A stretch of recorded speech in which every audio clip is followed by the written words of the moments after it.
Dear friend, let us continue with the next chapter, next में part of general insurance, that is motor insurance, that is और vehicle insurance. हमारी गाड़ी हो गई, motorcycle हो गई, कमर्शियल व्हीकल्स हो गए, बोट्स हो गई, या फिर मैरीन में अपना शिप्स वगैरह हो गई, उन सबको ही गाड़ी की इंश्योरेंस की ज़रूरत होती है. That is flood coverage, flood के अगेंस्ट, एक्सीडेंट के अगेंस्ट, कोलिजन, अगर आपस में दो गाड़ियाँ टकरा जाती हैं या फिर बाइक्स टकरा जाती हैं, या फिर गाड़ी और बाइक टकरा जाती है वेंडलिज्म के केस में, थेफ्ट के केस में, हेल स्टॉर्म्स के केस में, या फिर टोइंग की फैसिलिटी के लिए. इसमें हमारे पास कवर क्या क्या होता है. मिनिमम एज हमारी एंट्री की 18 ईयर्स की होनी चाहिए, that is of the individual और the owner of the vehicle. इसमें ओन डैमेज कवर है, जैसे कि गाड़ी को लॉस हो गया मेरी गलती की वजह से. Then third party liability cover है इसमें. पर्सनल एक्सीडेंट कवर है, नो क्लेम बोनस है, इजी ट्रांसफर ऑफ पॉलिसी है, on accidental death compensation to the family है, ऑप्शन ऑफ एड ऑन और एडिशनल कवरेज भी है इसमें. हमारी तीनों तरह की मोटर इंश्योरेंसेज में, दैट इज कार इंश्योरेंस हो गया, बाइक इंश्योरेंस हो गया, या कमर्शियल व्हीकल हो गया. कार इंश्योरेंस में हमारे पास चार तरह की कवरेज है इसमें. Comprehensive car coverage, co passenger protection coverage, third party liability insurance और personal risk coverage. And it also covers damage caused to the vehicle or owner driver due to accident, natural disasters, third party liabilities, loss और theft. तो ये हमारे पास insurance coverage में सब कुछ available है. Motor insurance में नो क्लेम बोनस भी अवेलेबल है on renewal of the policy. जैसे कि मेरा कोई क्लेम नहीं आया in the year, policy year, तो वहाँ पर मेरे को नो क्लेम बोनस भी मिलेगा, मैक्सिमम अप टू 50%. और ट्रांसफर ऑफ एनसीबी की फैसिलिटी भी है टू अनदर इंश्योरेंस कंपनी. अगर मैं दूसरी कंपनी में ट्रांसफर करवाती हूँ अपनी पॉलिसी, या फिर मैं न्यू गाड़ी खरीदती हूँ, तो उस पे भी मैं अपना एनसीबी ट्रांसफर करवा सकती हूँ पुरानी गाड़ी का. कि मेरा अगर एनसीबी वहां पर अच्छा है, 40% 50% है, तो मैं न्यू गाड़ी के प्रीमियम पे भी अपना एनसीबी बेनिफिट ले सकती हूँ. अब आपको जो चीज़ें नहीं कवर है गाड़ी के इंश्योरेंस में या फिर व्हीकल इंश्योरेंस में, वो है नॉर्मल वेयर एंड टेयर. जैसे कि एग्जांपल लगा लो कि गाड़ी का टायर खराब हो गया या फट गया. कई लोग कहते हैं कि हम इंश्योरेंस कंपनी से ले लेंगे. वो गाड़ी का टायर फटना is not wear and tear, it is not covered under insurance company insurance. Mechanical और इलेक्ट्रिकल ब्रेक डाउन हो गया, driving car without valid licence, अगर आप बिना वैलिड लाइसेंस की गाड़ी चला रहे हो तो आपको कोई भी इंश्योरेंस क्लेम नहीं मिलेगा. Driving under the influence of drugs and alcohol, तब भी नहीं आपको कोई बेनिफिट मिलेगा. लॉस और डैमेज ड्यू टू वॉर और म्यूटिनी और न्यूक्लियर वॉर, तब भी कोई भी बेनिफिट नहीं मिलेगा. कॉन्सिक्वेंशियल लॉसेज हैं तो भी नहीं कोई बेनिफिट मिलेगा. एड ऑन बेनिफिट्स जो गाड़ी की पॉलिसी में मिल सकते हैं, राइडर्स है ये. इसके लिए आप एडिशनल जो वो है एडिशनल राइडर्स में मिल जाते हैं, वो कॉम्प्रिहेंसिव पॉलिसी में है. That is a zero depreciation cover, return to invoice, NCB protection, emergency services, that is गाड़ी की टो वगैरह करवा के नियर बाय गराज में पहुंचाना है तो वो, और की रिप्लेसमेंट. ये हमारे को एडिशनल बेनिफिट्स मिल सकते हैं. इसमें हमारे पास बेनिफिट्स कौन कौन से हैं. लाइबिलिटी, कंपल्सरी एंड कोलेयंस, उसके बाद uninsured motorist and medical payment, और रेंटल एंड टोइंग. ये सब हमारे को एडिशनल बेनिफिट्स इसमें मिल सकते हैं. गाड़ी के riders which can help reduce car repair expenses or vehicle replacement cover, zero depreciation cover, garage cash cover, engine cover, और हमारे पास फिफ्थ आता है रेंटल रीइंबर्समेंट कवर. तो ये सब हमारे को additional benefits riders as a riders मिल सकते हैं गाड़ी की इंश्योरेंस में. अब थर्ड पार्टी और कॉम्प्रिहेंसिव इंश्योरेंस में फ़र्क क्या होता है.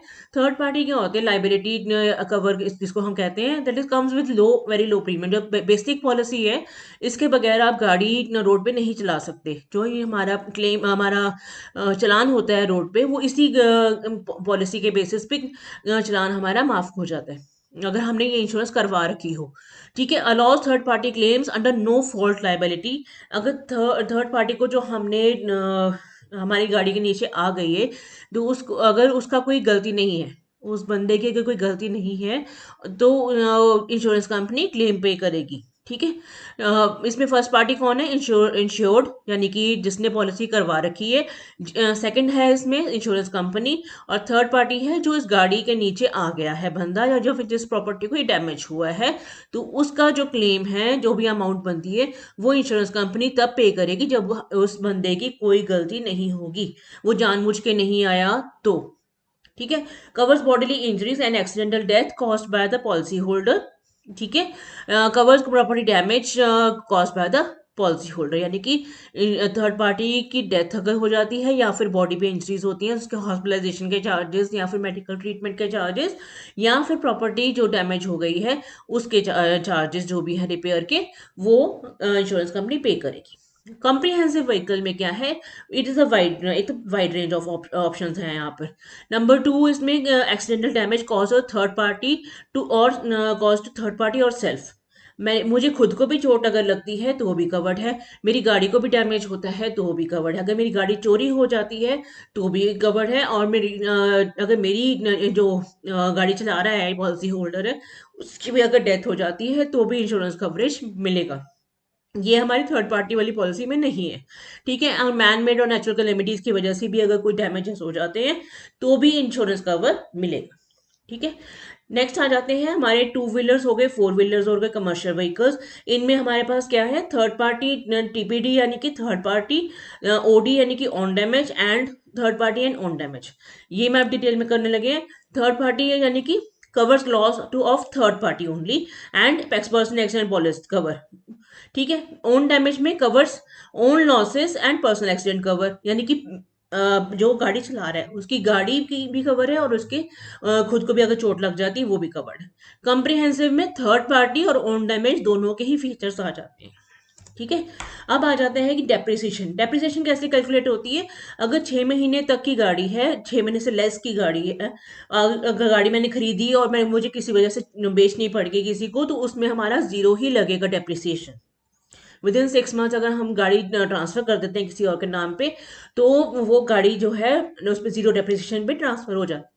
देन आफ्टर 6 मंथ्स, 5 और 1 ईयर, लेस देन 1 ईयर्स होगा तो 5% डेप्रिसिएशन लगेगी। इसी तरह से 2 लेस देन 2 ईयर्स है तो 10% है, लेस देन 3 ईयर्स है और 15% है, लेस देन 4 ईयर्स है तो 25, 5 ईयर्स से लेस है तो फिर 35, लेस देन 10 ईयर्स है 40%, एंड एक्सीडिंग 10 ईयर्स है तो 50%। तो ये क्या है, डेप्रिसिएशन लगेगी गाड़ी के प्रीम कैलकुलेशंस में। ठीक है, कि हाँ इसके इंश्योर डिक्लेयर्ड वैल्यू जो है इसके बेसिस पे कैलकुलेट होगी। इसमें थर्ड पार्टी में और कॉम्प्रिहेंसिव में क्या फर्क पड़ जाता है। थर्ड पार्टी में हम यहाँ टिक देखना कि damages to the third party vehicle, damages to third party property, एक person accident cover of the third party, and death और injuries to the third party, ये चारों उसमें कवर्ड है। ठीक है। और बाकी सब क्या है, damages to the own car, damages to the own car due to accident, fire और नेचुरल कैलेमिटी कॉम्प्रिहेंसिव में मिलेंगे। उसके बाद ये थर्ड पार्टी वाले मिलेंगे ही मिलेंगे। इसके अलावा अपनी गाड़ी की चोरी हो जाती है, डोर स्टेप पे टू डॉक्यूमेंट पिक की फैसिलिटी, कस्टमाइज योर आईडीवी यानी कि insure declared value, extra protection with customise add ons, ये किस में मिलेंगे, कॉम्प्रिहेंसिव इंश्योरेंस में। ठीक है। इसके बाद आ जाते हैं मोटर व्हीकल्स। हमारे पास दो तरह के मोटर व्हीकल्स होते हैं, एक प्राइवेट और एक कमर्शियल। टू व्हीलर्स और प्राइवेट कार्स आ गई हमारी प्राइवेट व्हीकल्स में, और कमर्शियल व्हीकल्स में आते हैं goods carrying, passenger carrying, miscellaneous vehicles and motor trade. ठीक है। तो main factors for vehicle insurance कौन कौन से रहेंगे, ज्योग्राफिकल लोकेशन। इंश्योरेंस कंपनीज ने क्या किया हुआ है, जोन 1, 2, 3, 4 में डिवाइड किया हुआ है। जो मेट्रो सिटीज है उनको जोन 1 पे रखा हुआ है, क्योंकि वहां पर जो गाड़ी है वो ठुकने के चांसेस बहुत ज़्यादा है। और ये हिल स्टेशन वगैरह पे भी गाड़ियों के चांसेस जो होते हैं कि बहुत ज़्यादा डैमेज के चांसेस है कि कभी भी कोई क्लेम आ सकता है, तो यहाँ पर ये जोन अलग इन्होंने जोन 2 में रखी हुई है। अब ये insurance company to company vary करता है।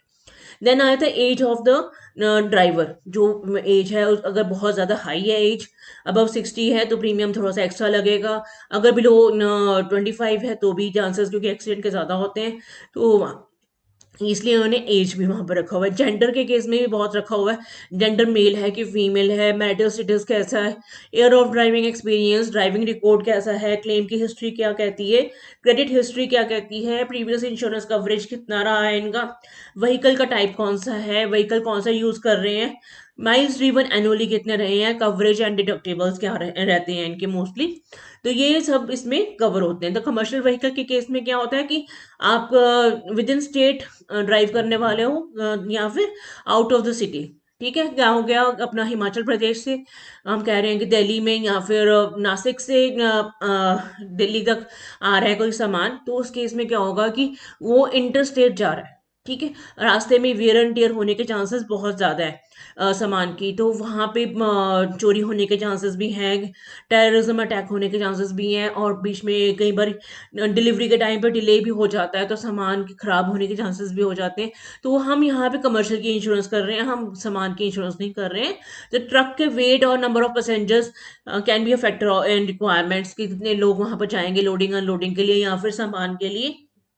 Then there may be requirement of certain there may be requirement for certain certain vehicles like taxis, तो वहाँ पर कितने पैसेंजर्स बैठेंगे टैक्सी में, तो ये सारी इंफॉर्मेशन अपडेट होनी चाहिए in case of your policies. Three main factors that determine if you consider purchasing commercial vehicle insurance: use of vehicle, type of vehicle, and vehicle का owner कौन है, राइट। तो उसमें कार के इंश्योरेंस के claim का प्रोसेस क्या होगा, किसी भी मोटर इंश्योरेंस का। नंबर वन तो इसमें रहेगा डूज एंड डोंट्स, हमारे यहाँ पे कंसिडर हो रहे हैं। डूज एंड डोंट्स में अपना विद इन 24 आवर्स, हमारे मैक्सिमम 48 आवर्स के अंदर आप इंश्योरेंस कंपनी को इन्फॉर्म करोगे। ठीक है। नंबर टू, आपका एक्सीडेंट फेटल है, तो किसी की जान पे भी बनी हुई है या फिर चोट वगैरह लग चुकी है, तो पहले आप उनको मेडिकल ट्रीटमेंट प्रोवाइड करोगे। देन आप फाइल करोगे एफआईआर। ठीक है, पुलिस को आप बुलाओगे, उन्हें कहोगे कि यहाँ पर हमारा एक्सीडेंट हो गया, आप प्लीज आके चेक कर लो। न बंदे को भी अगर चोट लगी है तो भी, पर्सन को भी, या फिर अगर प्रॉपर्टी को डैमेज हुआ है तो भी। ठीक है, वहां से भागना नहीं है। And take photos of the accident. हो सकता है कि आपकी गाड़ी साथ के साथ चली जाए, बाद में आपको प्रूव करने में मुश्किल ना हो, इसलिए आप साथ के साथ फोटोज ले लो, क्योंकि आजकल सबके पास स्मार्टफोन्स है, तो मोस्टली ट्राई करो कि आप अपने फोटोज वगैरह साथ के साथ ले लो। इसमें डोंट्स क्या है, don't move the vehicle unless asked by the insurance company. जब आपको रोड असिस्टेंट चाहिए या फिर आपको सर्वेयर ने असेस करना है लॉस को, तो वहीं आकर वो न डैमेज को, तो वहीं आके असेस कर लेगा। ठीक है, don't pay third party out of your pocket. लोग क्या कहते हैं कि हाँ केस खत्म करो, आप ये पैसे ले लो। ठीक है, वो आपने नहीं करना है। Don't get your vehicle repaired until और अनलेस आपको इंश्योरेंस कंपनी कहती है कि आप अपना रिइम्बर्समेंट ले लेना, और हमारे यहाँ पर गराज नहीं है लोकल पैनलिस्ट में, तो तब आप अपनी पॉकेट से आप रिपेयर करवा लो। लेकिन अगर इंश्योरेंस कंपनी कहती है कि आप वेट करो, हम आपको नियर बाय गराज का पता बताते हैं, तो आपने उनका वेट करना है। ठीक है, अपना एक्सीडेंट सीन से भागना नहीं है। ठीक है, कैशलेस क्लेम के लिए हमारे पास क्या रहेंगी ऑप्शंस। आपने जब भी एक्सीडेंट होता है तो इंश्योरेंस कंपनी को क्लेम इंटीमेशन करनी है, वहां से क्लेम इंटीमेशन नंबर लेना है। उस नंबर के बेसिस पे ही आपकी जो प्राइमरी इंटीमेशन है वो क्लेम फॉर्म पे भरी जाती है। वो इंटीमेशन नंबर जो होगा वो आपके क्लेम फॉर्म पे भी आएगा। ठीक है, आपने once you submit the claim documents, the company will appoint a surveyor to inspect your vehicle. वहां पर इंश्योरेंस कंपनी आपका सर्वेयर भेजेगी, अगर इंस्पेक्शन करवाएगी। उसके बाद आपको company will authorise your claim and arrange for inspection. Then आपको नियर बाय गराज का जो नेटवर्क में गराज होगा उसको इन्फॉर्म करेगी और क्लेम अमाउंट के बारे में पता करेगी, और आपका क्लेम वहां पर कैशलेस पे हो जाएगा। आपने कुछ भी पे नहीं करना अपनी जेब से। ठीक है, आपने बस कॉपरेट करना है इंश्योरेंस कंपनी के साथ। प्रोसेस करने में टाइम लगता है थोड़ा सा, अपने घर से कोई उठकर आएगा, सर्वेयर इंस्पेक्शन करेगा डॉक्यूमेंट्स को और फोटोग्राफ्स लेगा, असेस करेगा, जो भी है कैलकुलेशंस होती हैं, वो कैलकुलेशंस करने के बाद इंश्योरेंस कंपनी को बताएगा कि इतना क्लेम बन रहा है, ये चीज़ें यहाँ पर रिपेयर करवानी है, कौन सा मॉडल की गाड़ी है, कौन कौन सा मेक है, कौन सा गराज यहाँ पर अवेलेबल है जो इस गाड़ी को रिपेयर कर सकता है अच्छे ढंग से, और हमारे कस्टमर को अच्छी सर्विस दे सकता है। थोड़ा सा टाइम लगता है। You have to cooperate with your surveyor and insurance company. हमारे क्लेम्स जो होते हैं मोस्टली रिजेक्ट क्यों होते हैं? नंबर वन इसमें रीजन होता है कि वैलिड लाइसेंस नहीं होता, बच्चों को गाड़ी दे दी जाती है और बच्चों के पास लाइसेंस नहीं होता। ठीक है, एक तो ये रीजन है। दूसरा, सेकंड हैंड गाड़ियां होती है विद नो इंश्योरेंस कवर, जैसे कि आप फिर उनका इंश्योरेंस कवर है भी है तो आपके नाम पे वो गाड़ी नहीं है। ठीक है, तो ये भी आप चीज़ों ने आप बहुत लोगों के केसेस में देखा जाए। अब या फिर तीसरा रीजन होता है कि इंश्योरेंस कंपनी को आप हफ्ते बाद या महीने बाद बता रहे हो, और या फिर आप गाड़ी जब चला रहे थे तो under the influence of alcohol चला रहे थे। तो वहाँ उस केस में आपका ब्रेन जो है या माइंड जो है वो नॉर्मल नहीं है, ठीक है, जब आप गाड़ी चला रहे हो, कॉन्सिक्वेंशियल डैमेजेस हुए हैं तो भी आपका कोई क्लेम नहीं पे होता। गाड़ी बहुत पुरानी है, जैसे कि विंटेज कार्स कई लोग चला रहे होते हैं, तो उस केस में भी रिपेयर होने के चांसेस नहीं है, तो इसलिए क्लेम पे नहीं होता, क्योंकि उसके पास स्पेयर पार्ट्स वहाँ मिलते ही नहीं है। Car repairing without informing your insurance company, अगर आप गाड़ी को रिपेयर करवा रहे हो इंश्योरेंस कंपनी को बताए बगैर, तो उस केस में भी क्लेम नहीं मिलता।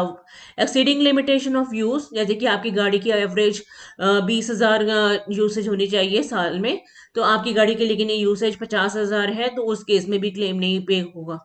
इंस्टॉलिंग अनरजिस्टर्ड सीएनजी किट, कई लोग क्या करते हैं कि अपनी गाड़ियों में सीएनजी किट लगवा लेते हैं कि इकोनॉमिकल पड़ती है एज कम्पेयर टू पेट्रोल और डीजल, तो वो लेकिन आप इंश्योरेंस कंपनी से बताते नहीं हो कि मैंने अपनी गाड़ी में ये मॉडिफिकेशंस करवाई हैं, तो वो भी इंश्योरेंस के क्लेम में आपको रिजेक्शन मिल जाती है।